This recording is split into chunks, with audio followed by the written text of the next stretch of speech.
વડોદરા મહાનગર સેવા સદન વડોદરાના અભૂતપૂર્વ વિકાસ માટે 17 પ્રોજેક્ટ શરૂ કરવા પ્રયત્નશીલ છે. આજે 17 જેટલા પ્રોજેક્ટોનું પ્રેઝન્ટેશન યોજવામાં આવ્યું હતું. વડોદરા શહેરમાં વધતી જતી વસ્તી વચ્ચે વિકાસની રફતાર વધારવા સેવા સદન દ્વારા પ્રયાસો શરૂ કરવામાં આવ્યા છે.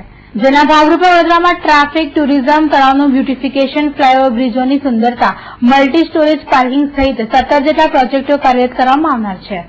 આજે હોટેલ ગેટવે ખાતે મેયર ભરત શાહની અધ્યક્ષતામાં મ્યુનિસિપલ કમિશનર મનીષ ભારદ્વાજ, સ્થાયી અધ્યક્ષ ડોક્ટર હિતેન્દ્ર પટેલ, વિપક્ષના ચંદ્રકાંત ભથ્થુ સહિત કાઉન્સિલરો અને પદાધિકારીઓની હાજરીમાં 17 પ્રોજેક્ટનું પ્રેઝન્ટેશન યોજવામાં આવ્યું હતું. જેમાં વિવિધ સંસ્થાઓ દ્વારા આવનારા દિવસમાં વડોદરા કેવું હશે તેની પરિકલ્પનાઓ રજૂ કરવામાં આવી હતી. વડોદરાના વિકાસ માટે એક સાથે 2600 કરોડના વિકાસ કામના પ્રેઝન્ટેશન અંગે મેયર ભરત શાહે શહેરને પર્યટક સ્થળ તરીકે વિકસાવવાની વાત કરી હતી. મેયરે 17 પ્રોજેક્ટથી વડોદરાની કાયાપલટ થશે અને વડોદરા દેશનું વિકસિત શહેર બનશે તેવો દાવો કર્યો હતો. આજે 17 પ્રોજેક્ટો કાઉન્સિલશ્રીઓ, પત્રકારો અને અધિકારીશ્રીઓ વચ્ચે આજે 17 પ્રોજેક્ટોનું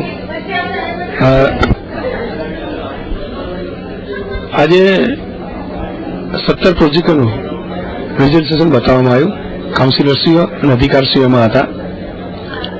એ 17 પ્રોજેક્ટ વિશ્વામિત્ર પ્રોજેક્ટ છે, આજવા પ્રોજેક્ટ છે, બટરફ્લાય છે, સ્વિમિંગ પુલ છે, ભવિષ્યમાં પાણી વડોદરા શહેરને વધારે મળે એના પ્લાન્ટ, પાણી શુદ્ધિકરણના આ બધા પ્રોજેક્ટ, એમાંથી ઘણા પ્રોજેક્ટના તો પૈસા પણ આવી ગયા છે અને એનો વર્ક ઓર્ડર પણ અપાઈ ગયો છે. એટલે કામગીરી પણ અઠવાડિયામાં ચાલુ થશે. પણ વિશ્વામિત્ર પ્રોજેક્ટને એના પૈસા અમે ગવર્મેન્ટ જોડે માગેલા છે, ગુજરાત ગવર્મેન્ટ અને સેન્ટ્રલ જોડે. એ પણ પૈસા આપવાના જ છે.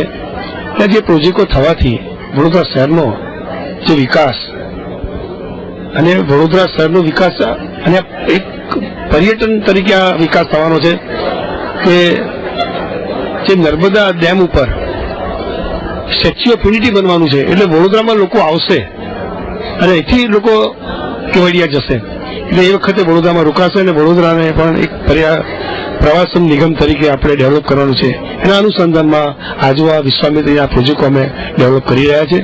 એટલે વડોદરા શહેરને એક સુંદર વડોદરા શહેર હવે ભવિષ્યમાં ગાયકવાડ સરકાર જેમ સુંદર હતું એવું જ ફરીને હવે નવા પ્રોજેક્ટો લઈને એને સુંદર બનાવવા માટેનો ટ્રાય કરી રહ્યા. તો બીજી બાજુ સેવા સદનના સ્થાયી અધ્યક્ષ ડોક્ટર હિતેન્દ્ર પટેલે પણ 17 પ્રોજેક્ટ વડોદરાના વિકાસને રફતાર આપશે તેવો વિશ્વાસ વ્યક્ત કર્યો હતો અને આ પ્રોજેક્ટોના અમલીકરણ સાથે ટ્રાફિક, પાર્કિંગ, ગેસ પુરવઠા અને ગંદકી જેવી સમસ્યાઓનું નિરાકરણ થશે તેવી આશા પણ વ્યક્ત કરી હતી. ખાસ કરીને મુખ્યત્વે વિશ્વામિત્રી પ્રોજેક્ટ. વિશ્વામિત્રી આપણા શહેરમાંથી 23 કિલોમીટર લાંબી પસાર થાય છે આખા શહેરમાંથી. એના તબક્કાવાર જે પોઈન્ટ્સ છે એમાં ડ્રેનેજ અંદર આવે છે, ગંદકી આવે છે, સ્લમ છે, એ બધાનું રિહેબિલિટ કરીને આખું પ્રોજેક્ટની જે રૂપરેખા આપી છે એ સમજાવવાની વિષય છે.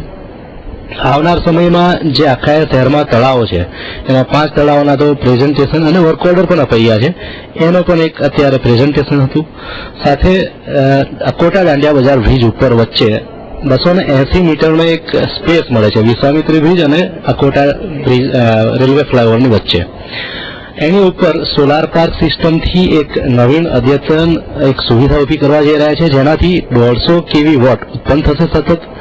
આવનાર સમયમાં એનાથી ત્યાં એક બ્યુટિફિકેશન વધશે. સાથે શહેરના લોકોના હિતમાં એક બ્યુટિફાય કરવા માટે સયાજી બાગમાં બટરફ્લાય પાર્ક એનું પણ એક પ્રેઝન્ટેશન હતું જેમાં બટરફ્લાય પાર્કના શેપનું એક પ્રેઝન્ટેશન છે અને એ પ્રકારે એક કામ થશે.